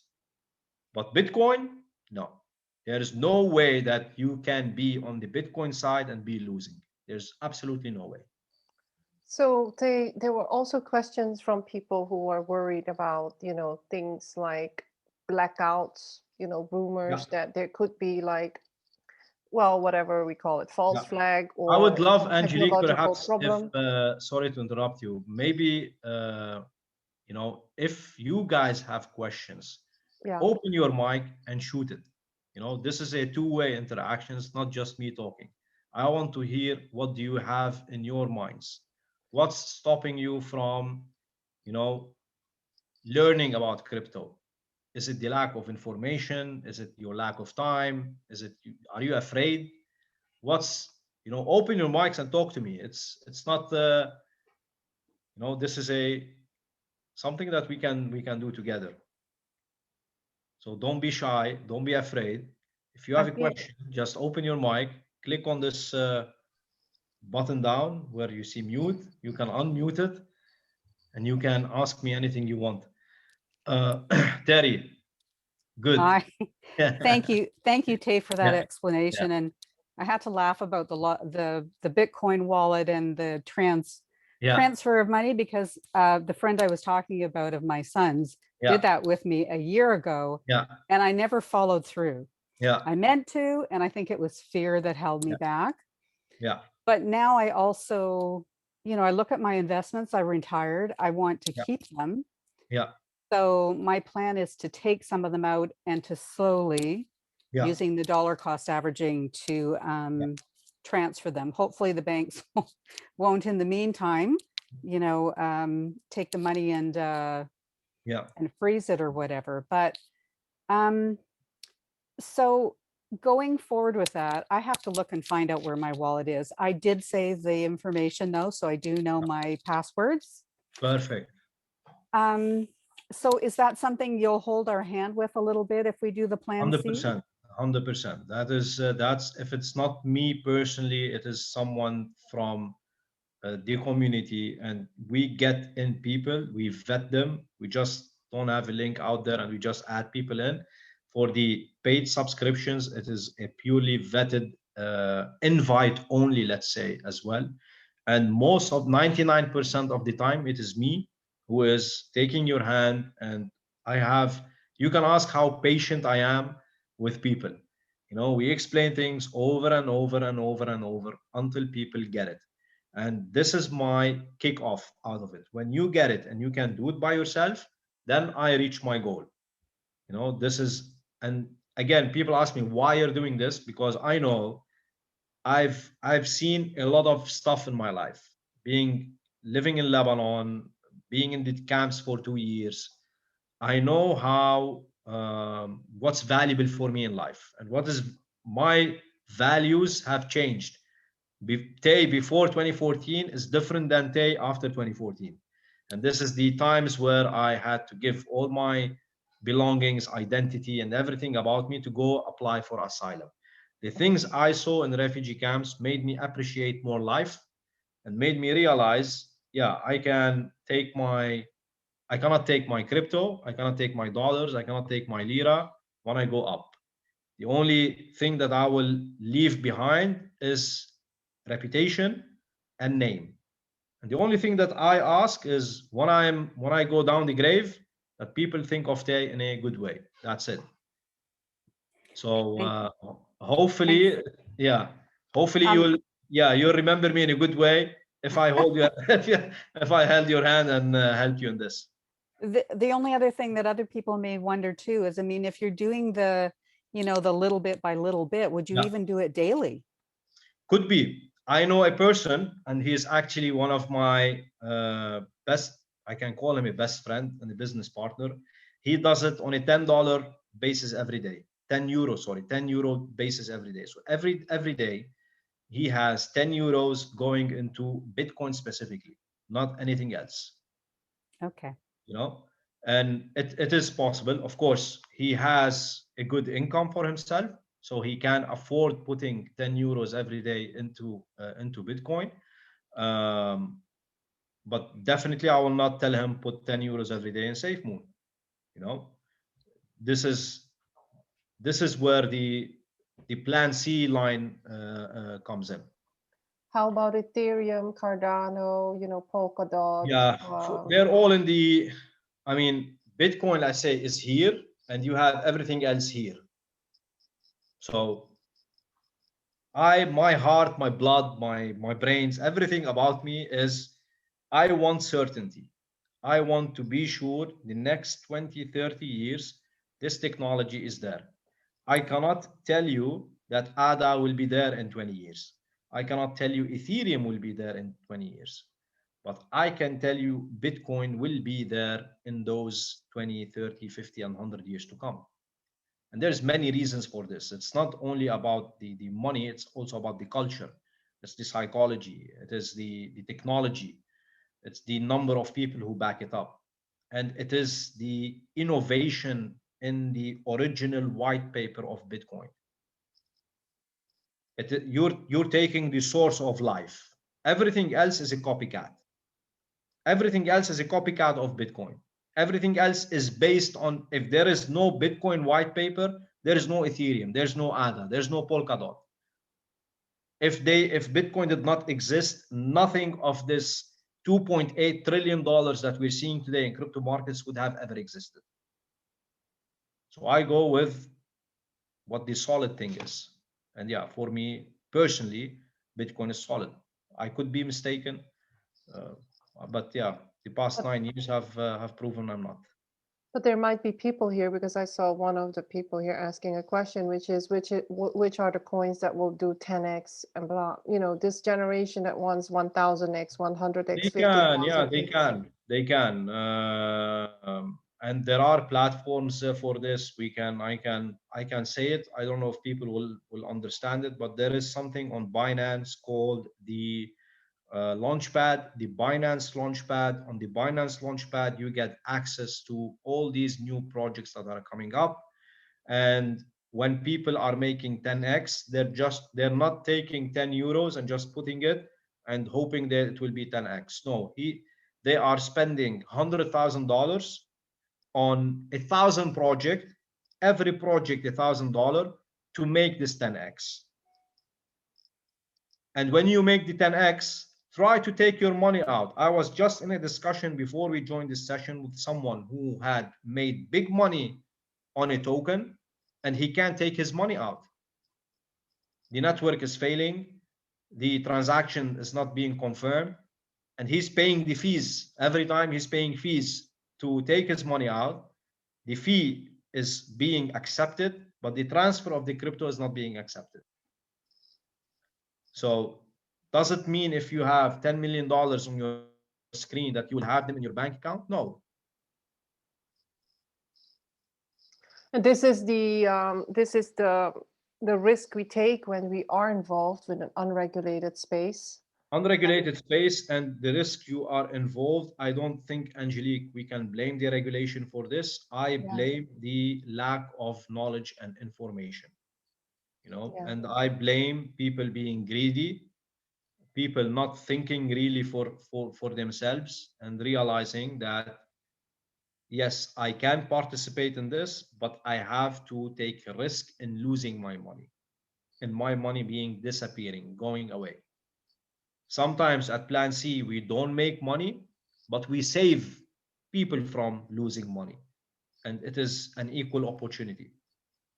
This is why I think it's so distracting if the media puts a lot of attention on those few people that are making lots of money. So the fear and greed index goes sky high, even in the crypto world. Definitely. Nita, you had a question. You raised your hand. I like people.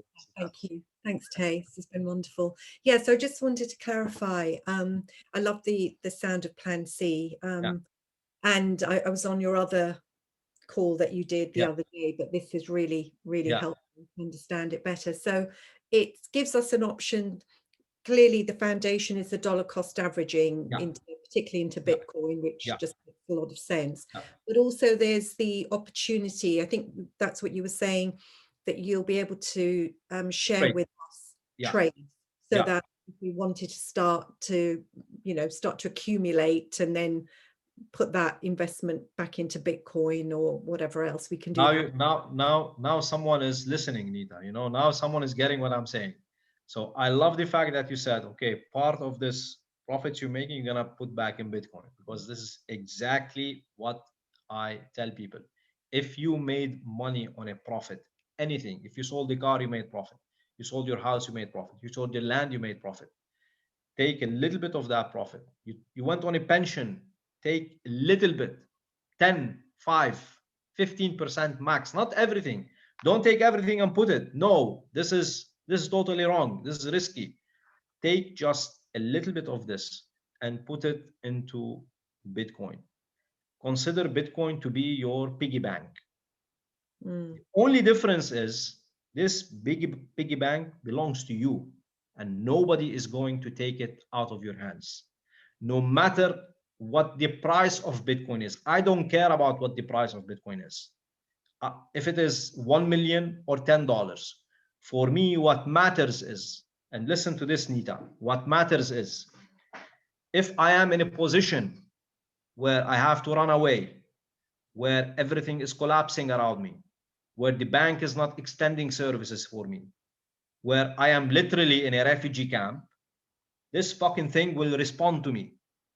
This thing will save my life. This thing, if I put my PIN code on it, whatever I see on the screen, I can take out.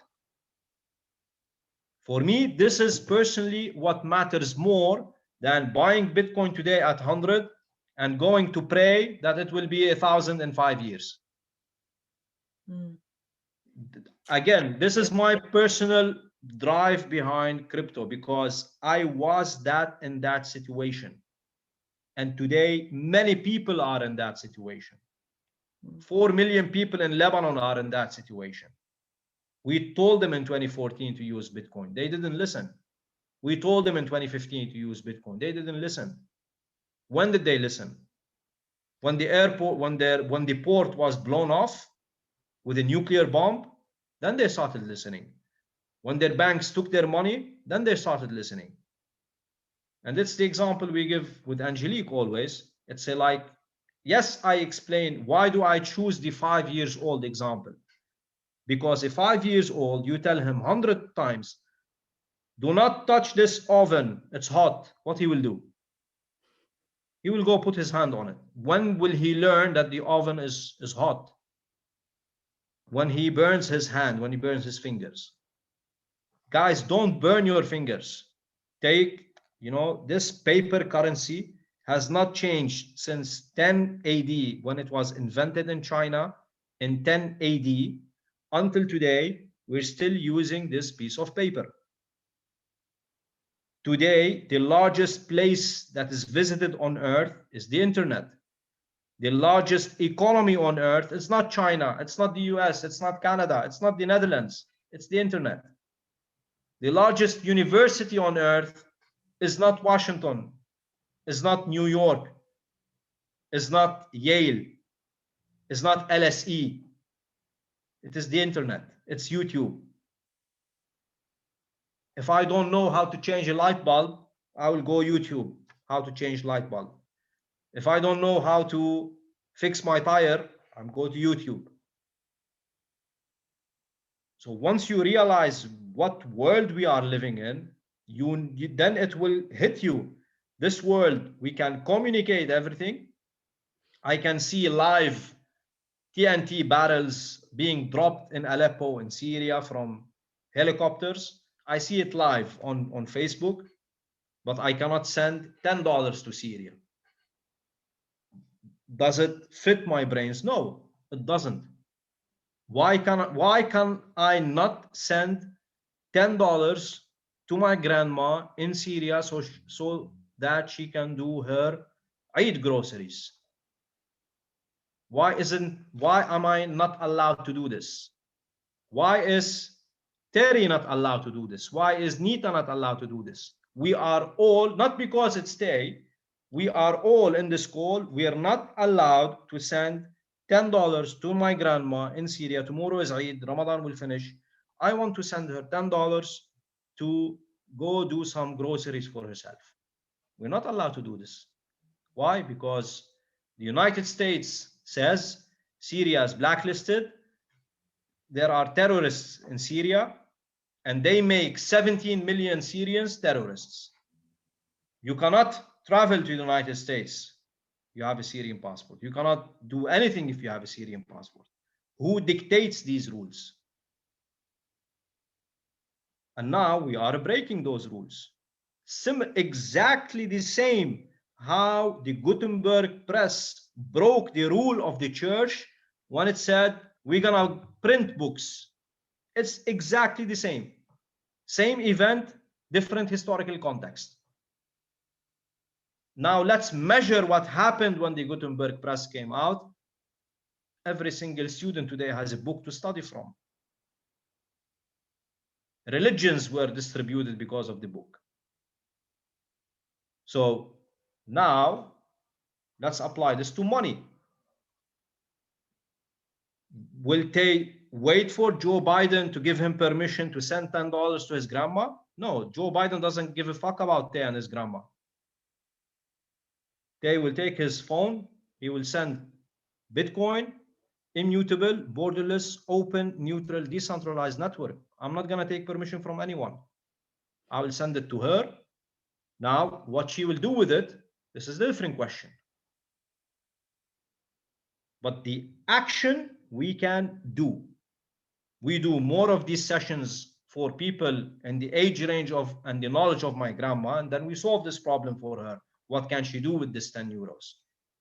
But the question before this is, are we able to send this 10 euros? Yes, I am.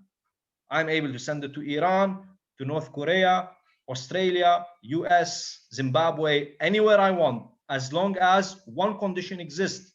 There's a smartphone and there's an internet connection.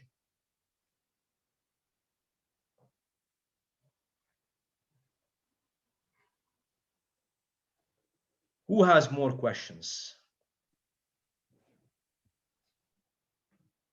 So I think, Errol, you are unmuted. Did you have a question?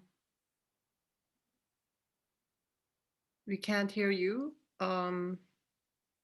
So Tay, I asked people to send me a lot of questions beforehand, so you could actually choose which one you like. True. I think we answered a few ones already during the call.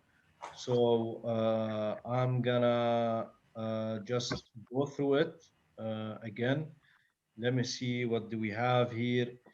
Yeah, central bank digital currencies. Yeah, central bank are busy in creating their own digital currencies. But again, we have repeated the concept of immutable, borderless, open, neutral, and decentralized many times, and it is on purpose because I want you guys to understand what does this concept means. So I want to ask Elke, for example, if I am a central bank and I am going to launch my own cryptocurrency, but as a central bank, I have rules and conditions. I don't accept people of color in my currency. I do not accept black people. I do not accept people with yellow, with the pale skin. I just like, people with glasses in my currency. What do you think people will do? Will they go for this central bank digital currency? They will wait for the bank to change their rules. They will beg the bank to change the rules, or will they go to something that is immutable, borderless, neutral, and decentralized like Bitcoin? What is the logical choice here? And I think Alika would choose for, the first one, the immutable, borderless, open, and neutral, and decentralized, because it's logical. You have two football teams. Your favorite football teams are playing. At one door, there is a ticket you have to pay. At the second door, everyone is welcome, regardless of who you are, where you're from, what's your nationality, what's your religion, what's your age. You're all welcome. Where would people go watch football? In the free door. And this is exactly the same concept behind CBDCs. They're creating their own versions of paper money, but on a digital screen. And I think it's doomed to fail. How do you avoid scammers? Well, when someone is promising you huge returns, it's a scam. There is nothing as such in crypto, a huge return. Someone is coming to tell you, put 50 euros and you will take it 5,000 out. I'm sorry to disappoint you, but this doesn't happen.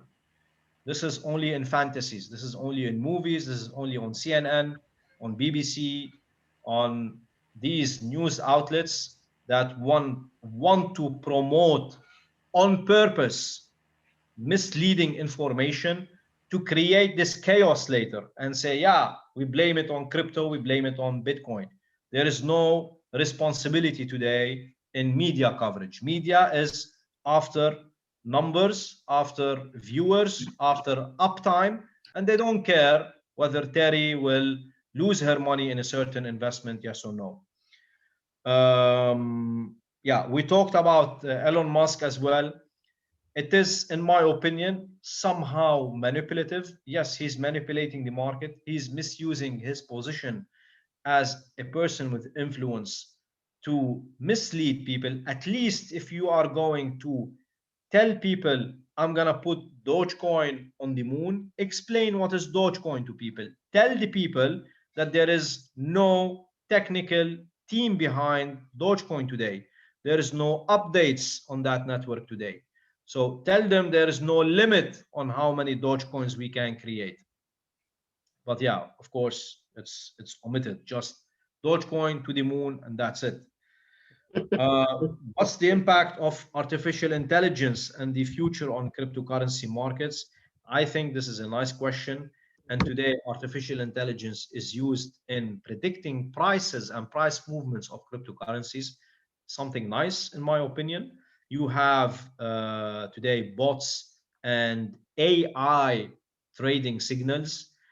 The disadvantage in this, AI does not have emotion. As we said in the beginning, trading is about emotions. So once artificial intelligence has an emotion, then yeah, it might be more useful into crypto. Let me see if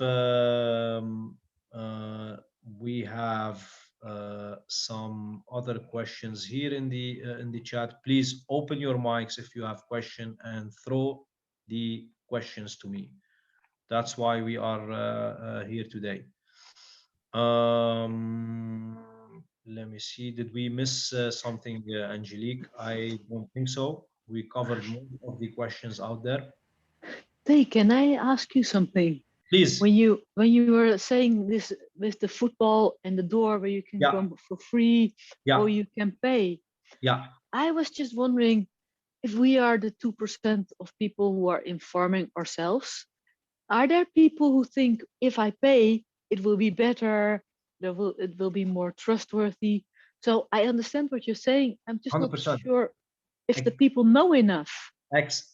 Excellent question, Susan. And yes, unfortunately, there will be always someone preferring to pay and to go to this place because he thinks or she thinks if they pay, they get a better service, or they get something extra. And we're talking, of course, on the football context here. Although both of them, they're going to sit on the same chair. Yeah. Unfortunately, we cannot save everyone. And I'm not here to save everyone. I'm not here to make everyone happy, or else I would have went to sell ice cream if I want to make everyone happy. But what we are here to do is carry the story forward, carry the knowledge forward, carry the information forward. Because only when you carry it forward, you are able to influence the future. If there is no one like Tey and others around the world, it's not only me who have a big mouth against governments and banks and all these large institutions that fill in their pockets and can do a much better job in serving their people. If we're not vocal about it and nobody is vocal about it, then we're not gonna see change. The only way that we saw change, the only way that fire was transported from one generation to another generation, the wheel was moved from one generation to another generation, is by moving forward and telling the story and being vocal about it and not being afraid of saying it.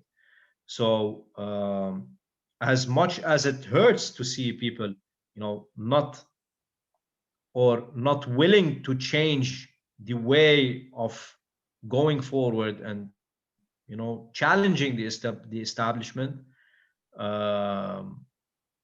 they will thank us later. I think we don't have to carry everyone with us. We just have to focus on ourselves. And as I said, this is information.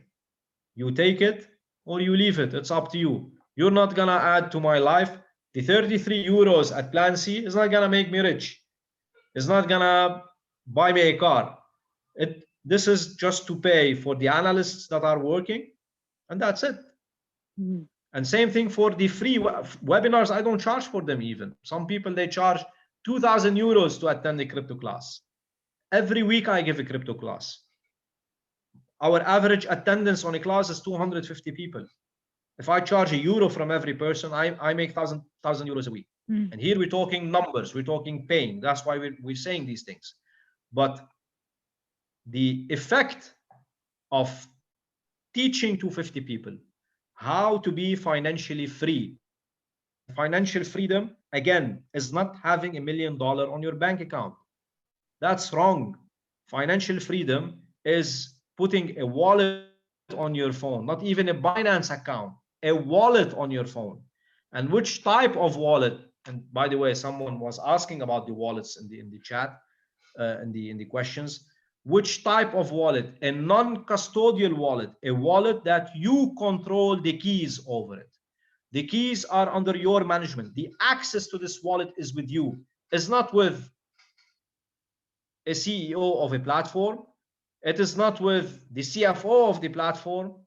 It is with Susan. Susan has control over her money. This is financial freedom.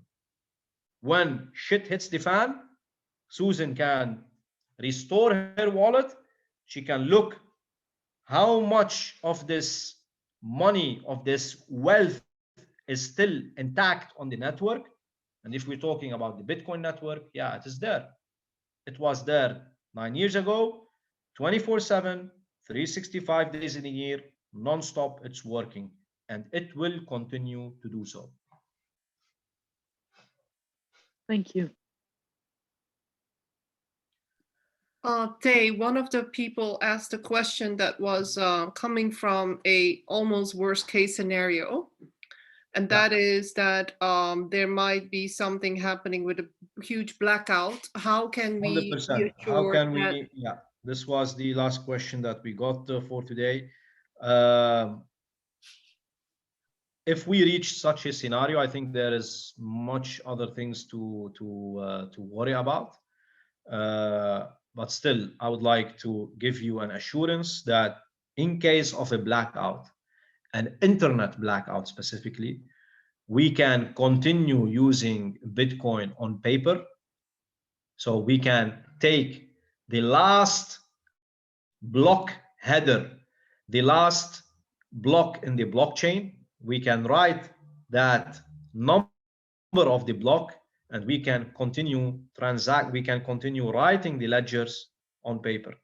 The only challenge is you have to distribute this paper to everyone and make sure that nothing has changed in the past time that we wrote it. So it might not be really feasible. But in the case of there's no internet, yeah, we will roll from the last time that we were in this, on this blockchain. So it's not something that worries me, to be honest. Joy, I think you'll be the last question for tonight. It's 11 p.m. here. Unless you have more questions, I'm willing and happy to stay. What wallet would I recommend? Depending on the device that you are holding. If you have an Android phone, then Samurai wallet, which is a Bitcoin wallet, is one of the best wallets out there from privacy perspective, from technology perspective, from the team behind the Samurai wallet, and as well it is an open source wallet. So it ticks all the boxes for me. And if you are looking at having a wallet that could hold everything else other than Bitcoin, then Trust Wallet is a good one because it has a large number of downloads. There is a good community as well behind it, and it holds a large number of. You can have like multiple assets on it, Litecoin, Ethereum, and everything else. It is 11 o'clock. Yeah. And so I just pasted the link again for the Plan C basic plan. Thank you. Thank you, Angelique. I would say you have nothing to lose to join the community and try it for yourself and to get closer to Tey and contribute to what he's going to create. Of course, there's many people out there that you can follow, that you can pay. You know, I've known Tey for so many years. He's always been helpful. You know, I see him patiently answer what I would call the beginners things to crypto. So I have no doubt that he will, you know, want to serve in the same way, but at the same time take us along on a journey so that we know what he knows, as he says, as much as possible. And it's going to be, you know, I think it's going to be a fun journey because he's like one of the most... Definitely. We have really interesting times coming upon us. This journey is, you know, we walk it together. It is not just me by myself. We all go there together. We all learn from each other. I learn from you. You learn from me. And you know, again, as you said, Angelique, this is not only me doing it. There is a lot of people doing it out there. Some even are doing it better than us because this is their full-time job. This is their full-time focus. Plan C is going into that direction. It's taking a lot of our time, but again, the results that we see, the aha moments that people have when they understand what is crypto, that's our treasure. And you know, as long as the health is good, as long as we will dedicate the time to make a change. And yeah, I'm always around, even if you're not in Plan C, because we had this session, because I know Angelique knows you, so we have this connection in common. Again, I don't want you to be in Plan C so that you can contact me. If you have any questions, you can, of course, contact me. Angelique has my number. Feel free, Angelique, to share it with the people if it's needed. And that's it. Thank you so much. Everybody's saying thank you. Thank you so Thank much, you, everybody. Terry. Thank you, Alfred, Thomas, Joy, Nita, Susan, Henry, Basma. I didn't hear your voice today. Errol, Jay, and Nadine. Thank you for staying to the end. If I will share a copy of my book, Angelique, with you. I think Susan already has it. And I'm not sure if Joy has it, Thomas has it, but I'll be sharing a copy of my book, the digital version, and please feel free to share it with everyone else. So yeah, Friday I'm doing a webinar at 8 p.m. Dutch time, something that we call staking. So staking is one of the ways that you can create income from cryptocurrencies, not by trading it. It's a system inspired or similar from what a bank gives interest on your money. In crypto, of course, no banks, there is no interest, but how is this reward generated? How is the reward on your crypto holdings generated in a staking platform, in a staking event? We're gonna talk about it on Friday, 8 p.m. I will share the link as well, Angelique, with you, so you can share it with the audience. So new content on Friday for the people who have joined my sessions before. It was more or less the same content. We just updated the information, but this Friday, it's a total new presentation with total new content. And it is interesting for people who do not want to trade. They just want to earn a reward or earn money on the crypto they have in their hand. So if you have USDT, you have ADA, you have Ethereum, you can stake this money. You can earn a monthly reward. And how you're going to do this, we're going to talk about it on Friday. It's a very hot topic. I'm in some of the Telegram groups where people are really making good money with it, and it's definitely more money than what you get in the bank, but less than maybe some trading, but it is very safe to do it and very interesting, especially if we're holding Bitcoin for long terms and we do not intend to sell and buy it, and we just want to hold on to it. So, and there's many other things that Tey can actually talk about. So if you have an idea, just message me and we'll ask Tey to talk about it. Because we can always watch many YouTube videos, but sometimes this whole context around it is also very helpful. Yeah. So thank you so much. It's time for us to thank you, and stay safe, stay blessed, and we'll catch up again very soon. Thanks. Bye, everybody. Thank you, Tey. Thank you. Bye. Bye.